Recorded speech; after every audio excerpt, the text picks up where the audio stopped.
So for the family of the function here, the first one that I put in, like y equals x, the graph is just the line with the slope 1. The intercept is 0. When you look at the domain, it's very straightforward. Domain is the set of all real numbers. The range is also the set of all real numbers. Is that odd or even? Can you tell? It has symmetry with respect to origin. As you see, the graph appear on the first quadrant and also appears similar to the third quadrant. So this is an odd function, okay? And the next one, y equals x squared, is just the basic parabola graph. Domain is the set of, not the real number, the set of real numbers, sorry, for the domain. Okay, this is open parenthesis, okay? And then the range is the value from 0 to positive infinity. As you see, the bottom of the curve here is at 0. And this is an even function. As you see, you have the portion on the right side is exactly the same. As you flip it over the y-axis, you get exactly the same curve.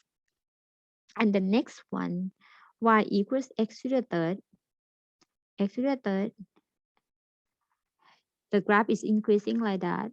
So domain is the set of all real numbers. The range, set of all real numbers. Another odd function, as you notice, the power 1, the power 3, the power 2. And then the next one that you're going to use on and off, the absolute value of the x, which is one of the piecewise defined function example.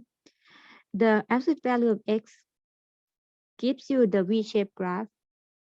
Domain, set up our real numbers. That means you can put in any negative, positive, or 0, but the range is similar to the parabola. You're going to start from the lowest, which is the value 0, all the way to positive infinity.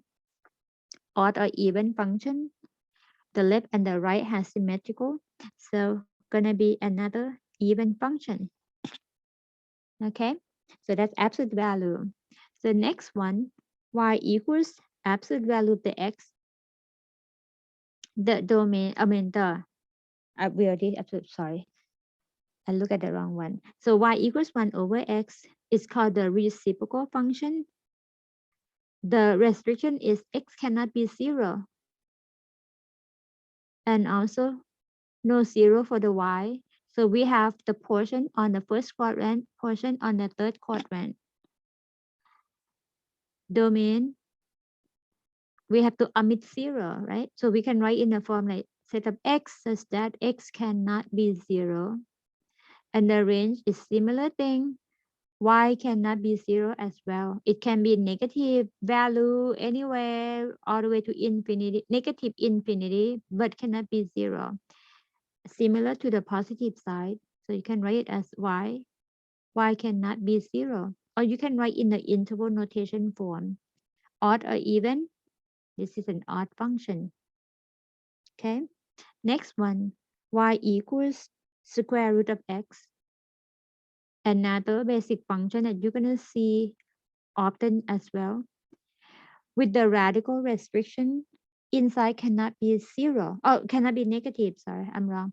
Cannot be negative. So the domain is going to be the set of the non-negative quantity. You can write in the interval form as you start from 0 all the way to positive infinity.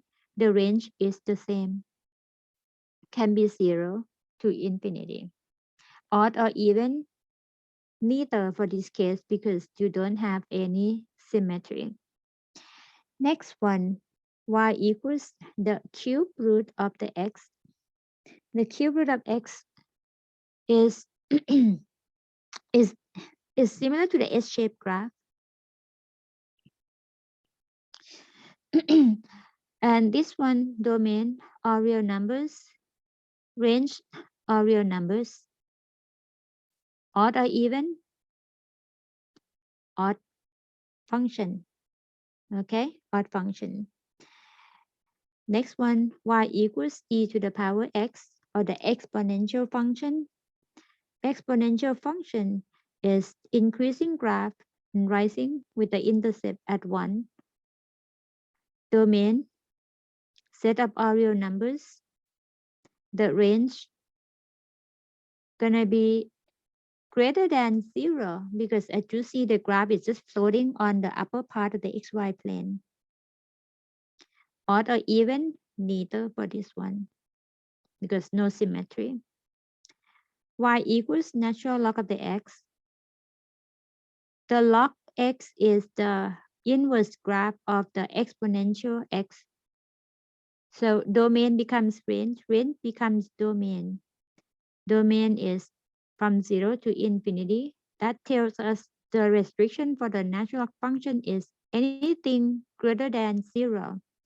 And the range is the same as the domain of the exponential. And neither odd nor even. Okay.